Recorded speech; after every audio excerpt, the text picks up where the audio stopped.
Hello दोस्तों, आपका हमारे चैनल पर स्वागत है। कहानी शुरू करने से पहले कृपया हमारे चैनल को सब्सक्राइब करें और बेल आइकन दबाना ना भूलें, क्योंकि हम लाते रहेंगे आपके लिए रोज मजेदार कहानियाँ। तो चलिए कहानी शुरू करते हैं। एक बार की बात है, माधोपुर नामक एक गांव में माधुरी नाम की लड़की रहा करती थी। माधुरी के परिवार में सिर्फ उसके माता पिता ही थे। उनका परिवार गरीब था, लेकिन माधुरी एक बहुत ही अच्छी लड़की थी। माधुरी के पिता दूसरे के खेतों में काम करते थे, उन्हीं से उनका घर चलता था। फिर एक दिन माधुरी खाना बनाने के लिए जंगल में सूखी लकड़ियाँ ढूंढने जाती है, लेकिन उसे जंगल में एक भी सूखी लकड़ी नहीं मिलती। लकड़ियों की खोज में माधुरी जंगल के बहुत अंदर चली जाती है। जंगल में ज्यादा अंदर जाने पर माधुरी को एक रोशनी दिखाई देती है। माधुरी उस रोशनी की तरफ चलती रहती है। अंत में वो रोशनी माधुरी को एक बड़े से महल के पास ले जाती है। माधुरी उस महल को देखकर चौंक जाती है और मन ही मन कहती है, अरे वाह, ये तो बहुत अच्छा महल है, लेकिन यहाँ पर कोई दिख नहीं रहा। मैं इसके अंदर जाकर देखती हूँ। इतना सोचकर माधुरी महल के अंदर चली जाती है। महल के अंदर जाते ही माधुरी देखती है कि वहाँ पर 3 फ्रॉक रखे हुए हैं। अरे, यहाँ पर तो ये 3 फ्रॉक कैसे रखे हुए हैं? यहाँ पर तो कोई दिखाई भी नहीं दे रहा। यहाँ पर सिर्फ ये 3 फ्रॉक रखे हैं। इतने सुंदर और इतने रंग बिरंगे फ्रॉक भला किसके होंगे? क्यों ना मैं अंदर जाकर देखूं, क्या पता कोई मुझे अंदर मिल जाए। इतना सोचकर माधुरी महल के और अंदर जाने लगी। तभी उसको महल का राजा मिल जाता है। राजा को देखकर माधुरी डर जाती है और राजा से कहती है, आप मुझे माफ कर दो, मुझे पता नहीं था कि आप इसके अंदर होंगे। कोई बात नहीं बेटी, तुम मुझसे डरो मत। क्या आपके सिवाय इस महल में कोई और नहीं रहता? और मैं जब अंदर आ रही थी तो मैंने देखा कि वहाँ 3 फ्रॉक रखे हुए हैं। वो 3 फ्रॉक आखिर किसके हैं? बेटी, इन सब के पीछे बहुत लंबी कहानी है। महाराज, मुझे बताइए ना इसके पीछे की कहानी। बहुत समय पहले की बात है। मेरे पास 2 रानियां हुआ करती थी। एक दिन मैं जंगल से कहीं जा रहा था तो मुझे जंगल में ही एक लड़की पसंद आ गई।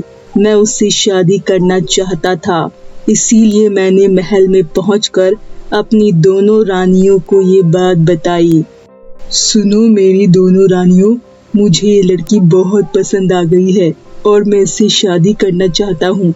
आप दोनों शादी की तैयारियां कीजिए। ठीक है महाराज। एक रानी शादी की तैयारी में लग जाती है, लेकिन दूसरी रानी को राजा की तीसरी शादी बिल्कुल पसंद नहीं थी।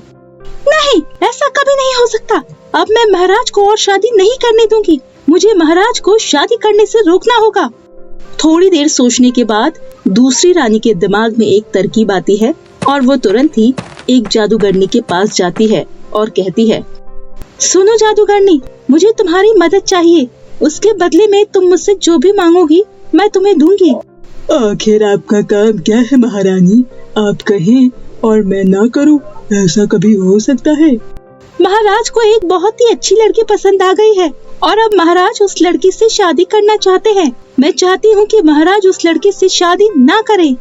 ठीक है महारानी, मेरे पास इसका उपाय है। इतना कहकर जादूगरनी रानी को एक जादुई पानी की बोतल देती है और कहती है, रानी जी, ये पानी उस लड़की के फ्रॉक पर डाल देना और जैसे ही वो लड़की उस फ्रॉक को पहनेगी तो वो लड़की भी फ्रॉक में बदल जाएगी। ठीक है जादूगरनी, अब मैं चलती हूँ और जब मेरा काम हो जाएगा तो मैं तुम्हें बहुत सारे सोने चांदी दूंगी। इतना बोलकर रानी वहाँ से चली जाती है। राजमहल में पहुँचते ही रानी उस लड़की के फ्रॉक पर वो पानी डाल देती है।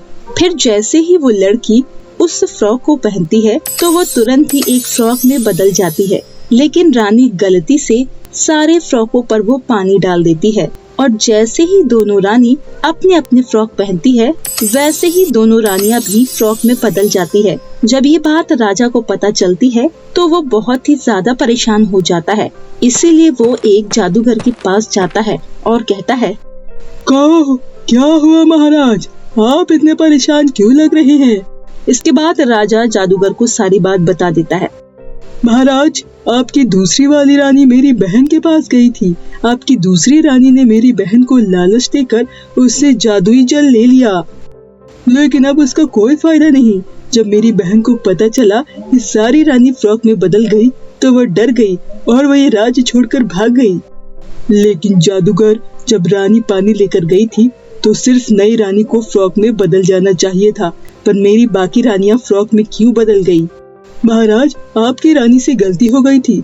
जब वो फ्रॉक पर पानी डाल रही थी तो उसने गलती से बाकी सब फ्रॉक के ऊपर भी पानी गिरा दिया, इसीलिए आपकी बाकी रानियां भी फ्रॉक में बदल गई। लेकिन जादूगर, मेरी रानी अब पहले जैसे कैसे होगी?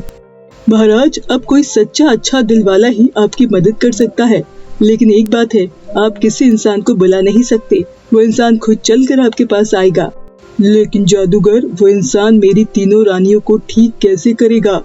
महाराज, मैं आपको एक जादुई पानी देता हूँ।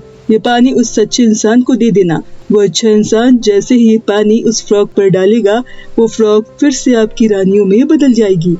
लेकिन जादूगर, वो इंसान कब तक आएगा? महाराज, जिस दिन आपके ऊपर भगवान की कृपा होगी उसी दिन आपका शुभ दिन आ जाएगा और वो इंसान खुद आपके पास चलकर आएगा। हाँ तो बेटी, ये मेरी कहानी है। महाराज, आपकी कहानी तो बहुत दुख भरी है, लेकिन महाराज वो इंसान कब आएगा? बेटी, तुम ही वो इंसान हो जो मेरी मदद कर सकती हो। अगर तुम मेरी मदद करोगी तो मैं तुम्हें तुम्हारी मुंह मांगी चीज दूंगा। महाराज, मुझे कुछ भी नहीं चाहिए, बस मुझे आपकी मदद करनी है। आप मुझे वो जादुई पानी दीजिए जिससे मैं सभी रानियों को पहले जैसा कर दूं। इसके बाद राजा अपने कमरे में से वो जादुई पानी लेकर आ जाता है और माधुरी को दे देता है। माधुरी उस जादुई पानी को तीनों फ्रॉक पर डाल देती है। फ्रॉक पर पानी गिरते ही तीनों रानियां वापस पहले जैसी हो जाती है। बेटी, तुम्हारा बहुत बहुत धन्यवाद। तुम्हारी वजह से मेरी तीनों रानियां वापस आ गई। महाराज, अब मुझे अपने घर जाना है। अब मैं अपने घर कैसे जाऊं? बेटी, इसके लिए तुम्हें एक मंत्र पढ़ना होगा। इसके बाद राजा माधुरी को एक मंत्र बताता है और राजा माधुरी को एक सोने चांदी से भरा बक्सा देता है। माधुरी उस सोने से भरे बक्से को देखकर बहुत खुश होती है और जादुई मंत्र को पढ़कर अपने घर पहुंच जाती है। घर पहुंचने के बाद माधुरी अपनी माँ को सारी बात बताती है। वो सब सुनकर उसकी माँ बहुत खुश होती है। फिर उस दिन के बाद से माधुरी का पूरा परिवार हंसी खुशी रहने लगता है। तो मेरे प्यारे दोस्तों, कैसी लगी आपको हमारी ये कहानी? हमें कमेंट में जरूर बताएं। अगर आपको ये हमारी कहानी अच्छी लगी तो इसे अपने दोस्तों के साथ शेयर करें और ऐसे ही नई मजेदार कहानियाँ देखने के लिए हमारे चैनल को सब्सक्राइब करना ना भूलें। तब तक के लिए आप अपना ध्यान रखें। धन्यवाद।